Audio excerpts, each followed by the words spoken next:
It wasn't entirely clear to her whether it was the blaring jazz, the sit-along glances, or that forced smile she received upon arrival. But Margaret would forever remember the exact moment she realized something was wrong that night.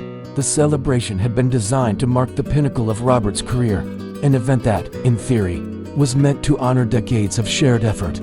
For more than half her life, she had been the steady force behind every step he took, even sacrificing her inheritance so his dreams could take shape. That night, she wore a perfectly tailored suit he had approved days before, flawless as always. Yet, as she crossed the ballroom, she noticed the cool greetings, the conversations that abruptly halted at her approach, and whispers barely muffled by the sultry saxophone playing in the corner. A pressure built in her stomach, that instinctive, uncomfortable weight that told her everyone else knew a secret she didn't. She moved forward with steady, deliberate steps, her spine straight as if sheer posture could shield her from whatever was unfolding. Passing to veteran members of the board, she greeted them with her usual grace. Their response was polite but mechanical, stripped of the warmth of previous years. At the bar, a longtime family friend avoided her eyes altogether, muttering something inaudible before slipping away into the crowd. Then it happened, the moment that sent a chill through her bones. A phrase, sharp as glass, cut through the din. The frigid wife who doesn't satisfy him. It wasn't the first time she'd heard such cruel insinuations whispered in shadows, but tonight they carried a heavier weight, like the first notes of an ominous overture. Her cheeks burned, yet she held herself still. She knew that any reaction, even the twitch of a muscle, would only feed the malicious curiosity that seemed to saturate the air. The final blow came in a way so precise it felt rehearsed. From across the glittering crowd, a figure emerged, with the confident gait of someone who knew she was about to claim the stage. Vanessa, Robert's young assistant, was immaculately made up, her hair swept into a style that looked like it belonged on the cover of a fashion magazine. And her dress, it was less appropriate for a corporate dinner than for a high-profile runway show. Every detail about her radiated calculated provocation. She approached slowly enough for the surrounding guests to notice, wearing a smile steeped in condescension. Leaning in just close enough for others to overhear, she delivered her first line with syrupy sweetness sharpened by a hidden blade. Soon, there will be important changes in the company. Margaret barely had time to register the words before the next ones fell like a public sentence. Security, please escort this useless wife to the exit. The murmur in the room collapsed into an awkward, suffocating silence, punctuated only by the clink of glasses and the occasional nervous throat clearing. Robert, just a few meters away, didn't move a muscle, not even to glance at her. He remained engaged in conversation with a cluster of investors, as though the scene unfolding wasn't his to acknowledge. A knot tightened in Margaret's throat, not from shame, though the humiliation was undeniable, but from the sudden, piercing clarity of what this gesture truly meant.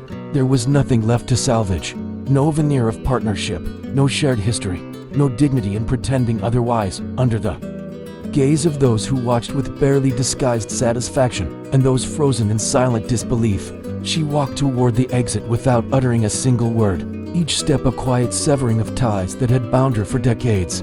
The moment she settled into the back seat of her car, the noise of the ballroom faded into the distance, replaced by a dense, almost tangible silence, the kind that pressed against the ears and made every heartbeat sound like a drum. She didn't cry. She didn't sit there, staring out the window, waiting for answers that would never come. Instead, she reached for her phone with steady hands, found the number of her financial advisor, and, in a voice that was both calm and commanding, gave clear, surgical instructions. Liquidate her 17% stake in Sterling Enterprises immediately. Freeze all joint accounts, and cancel every pending expense or trip, no matter the destination or cost. Each word she spoke felt like cutting one more thread that had kept her tethered to a life that, she now realized, had stopped being hers long ago. By the time the clock ticked past midnight, the night had transformed into a race against time. In her private home office, a room that had been more symbolic than functional in recent years, she pulled open file drawers that hadn't seen light in ages. One by one, she stacked folders high upon her desk, the paper rustling like dry leaves in a restless wind. There they were, contracts signed by both their hands, Mortgage documents showing she had risked her personal assets to finance the company's first offices, meticulous records of multi-million-dollar transfers from her own accounts, and a curated list of strategic contacts she alone had cultivated over decades. The floor became a patchwork of scattered documents, and with every page she reviewed, her certainty grew. She had never been a silent bystander in Robert's empire. She had been the invisible foundation on which every wall of it had been built. By dawn, there was no trace of fatigue on her face, only a cold, focused determination that contrasted sharply with the dark circles under her eyes. She dressed in a sober, tailored suit, the same one she had worn during high-stakes negotiations years earlier, and drove straight to the company's headquarters. The morning air was crisp, the kind that seemed to sharpen every sense, and with each step through the gleaming lobby, the sound of her heels echoed like a drumbeat announcing an arrival no one had anticipated. Employees glanced up from their screens, sensing something unusual was about to unfold. She didn't wait for an appointment, didn't announce herself to a receptionist.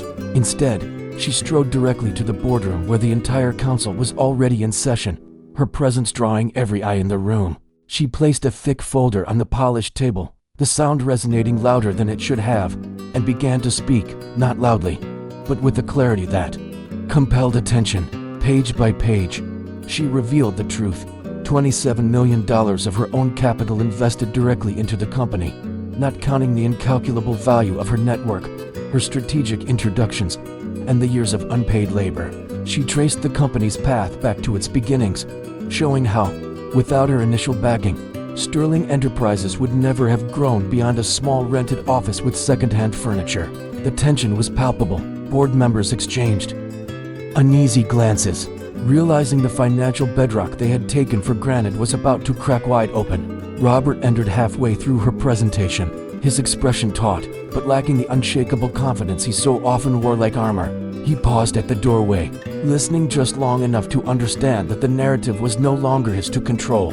Each number, each contract she presented dismantled the myth he had so carefully cultivated, that of the lone visionary who had built an empire from scratch. Before the council, it was now undeniable. His rise had been fueled, financed, and, in many ways, orchestrated by a silent partner who now stood before them not as his wife, but as the one person with the power to dismantle what she had helped create. When she had finished, Margaret calmly slid the documents back into the folder, her movements deliberate, almost ceremonial. Then, with the same composure she had maintained all morning, she announced that she would be filing for divorce and resuming the use of her birth name, Hartford. There were no raised voices, no accusations flung across the table, only a final statement that landed with the weight of a gavel. Robert lowered his gaze, mumbling that he would resign immediately. But she was no longer looking at him. She turned toward the door, and for the first time in decades, she felt the unfamiliar but exhilarating sensation of walking toward a future entirely her own. The days that followed were a series of precise, calculated moves. Margaret didn't retreat into silence, nor did she seek pity. Instead, she began executing a plan that had lived quietly in the back of her mind for years, waiting for the right moment. With a portion of the capital from selling her shares, she invested in a sustainable fashion startup led by a talented young designer she had met at a charity gala. At the same time, she launched Hartford Ventures, a firm dedicated to supporting entrepreneurs with ethical, transparent business models, a world away from the practices she had tolerated for so long at Sterling Enterprises. Her calendar filled with meetings where she was addressed not as someone's wife, but as the leader she had always been. In the midst of this new chapter, she rediscovered something she had almost forgotten she loved: photography. She retrieved her old camera from the back of a closet, brushing off the dust as though waking up a part of herself that had been asleep for years. At first, she captured quiet, everyday scenes: a street vendor ranging flowers, a child peering curiously into a shop window. But her lens soon gravitated towards something more intentional. She began photographing women in challenging work environments, their expressions revealing resilience and quiet defiance.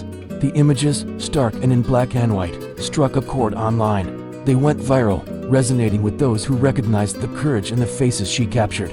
Without intending to, Margaret was building a new public identity, one rooted not in a borrowed last name, but in her own vision and voice.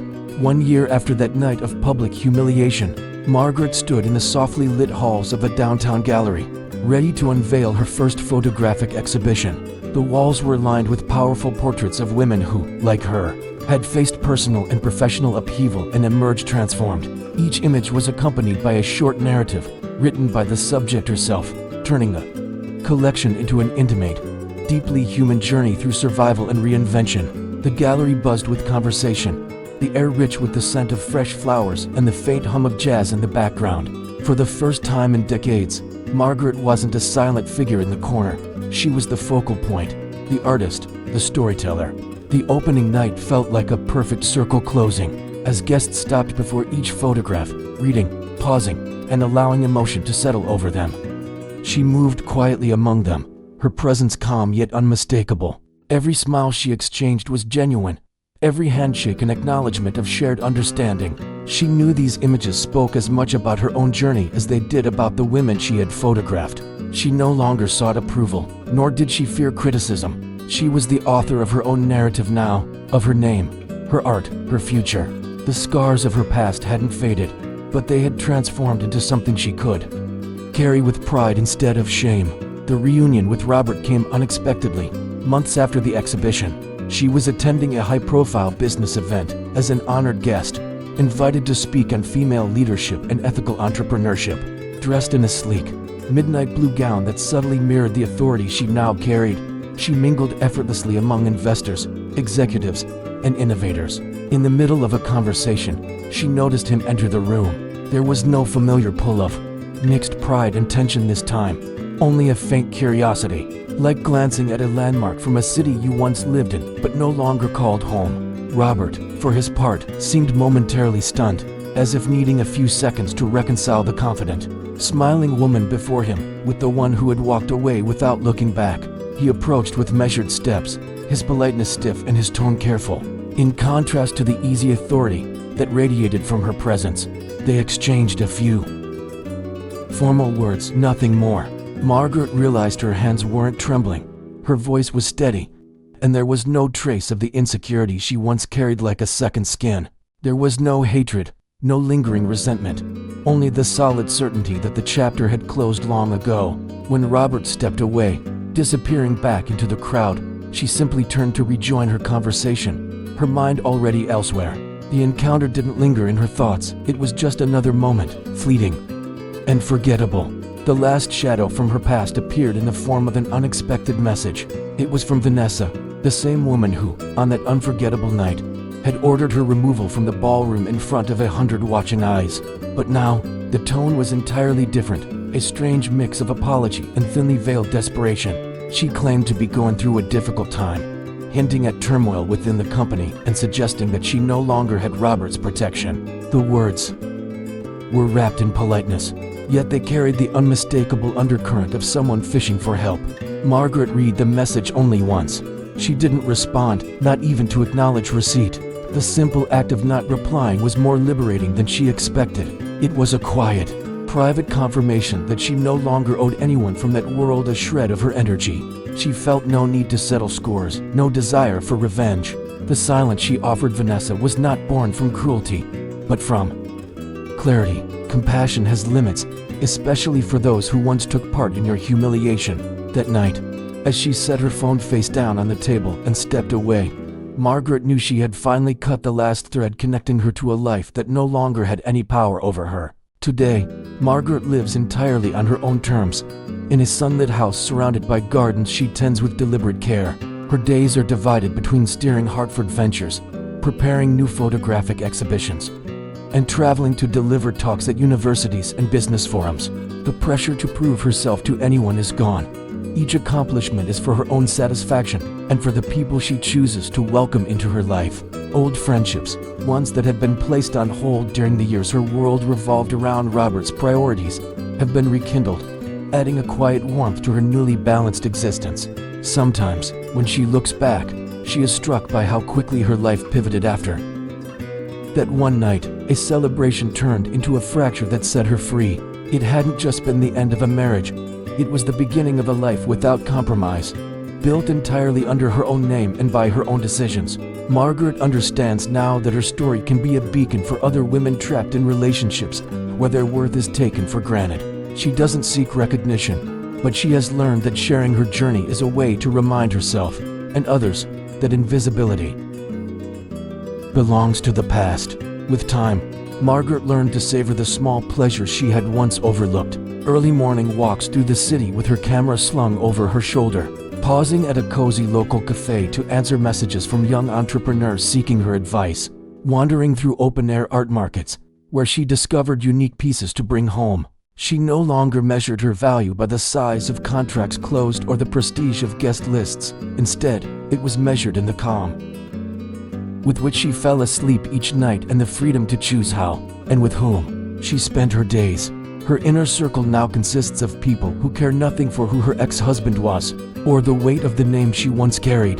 They are friends, colleagues, and collaborators who see her for what she is, a woman of integrity, resilience, and unshakable vision. Margaret knows that life offers no guarantees. Obstacles will come again, but she also knows that she will never again allow herself to be reduced to a shadow, and should she stumble, she has the strength and the experience to steady herself without leaning on anyone who might mistake her worth for their own gain. Occasionally, invitations arrive for high-profile events, where she knows she might cross paths with figures from her past, Robert included. Some she accepts, others she declines without hesitation, guided solely by how she feels in the moment. There is no fear in these decisions, no lingering anxiety, only an honest evaluation of whether her presence would add value to her life. When she does attend, she moves through the room with the same elegance and composure she has always had, now reinforced by an independence that no social facade could ever match.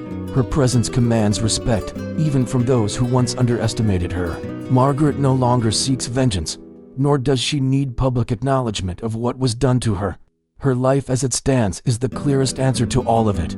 She has learned that true victory doesn't lie in humiliating those who hurt you, but in building something so strong and authentic that it no longer matters who stood beside you or who turned away.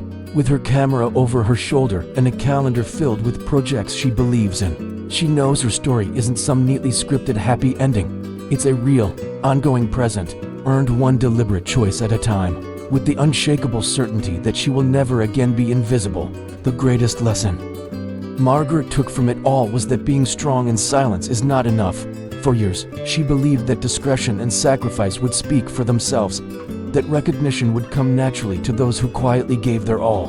That night proved her wrong. If you don't defend your own place, someone else will take it without hesitation. Now, every step she takes is deliberate, backed by her name, her voice, and her story, never again allowing anyone else to tell it for her. When she shares her experience in conferences or interviews, it isn't to feed her ego but to ignite something in others, especially women who have lived in someone else's shadow. She speaks about the importance of financial independence, of documenting every contribution, and, above all, of not underestimating the power of acting at the right moment. At the end of each talk, when she spots a person in the audience with that newly awakened look of determination, she feels the weight of her past transform into something useful, something that might spare another from years of invisibility.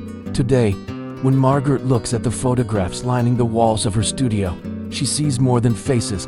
She sees proof of resilience, reinvention, and dignity reclaimed. Each image is a reminder that there is no age, no circumstance, that can prevent someone from starting over. The studio smells faintly of fresh coffee and photographic paper, and sunlight streams through tall windows, illuminating the space where she spends most of her days creating and planning.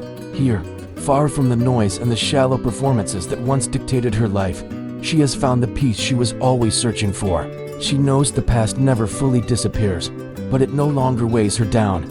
She carries it like a well-healed scar, visible to anyone who cares to look closely, but painless. Margaret Sterling no longer exists. She is Margaret Hartford, and that name, once buried under the weight of another, now stands as a symbol of her autonomy.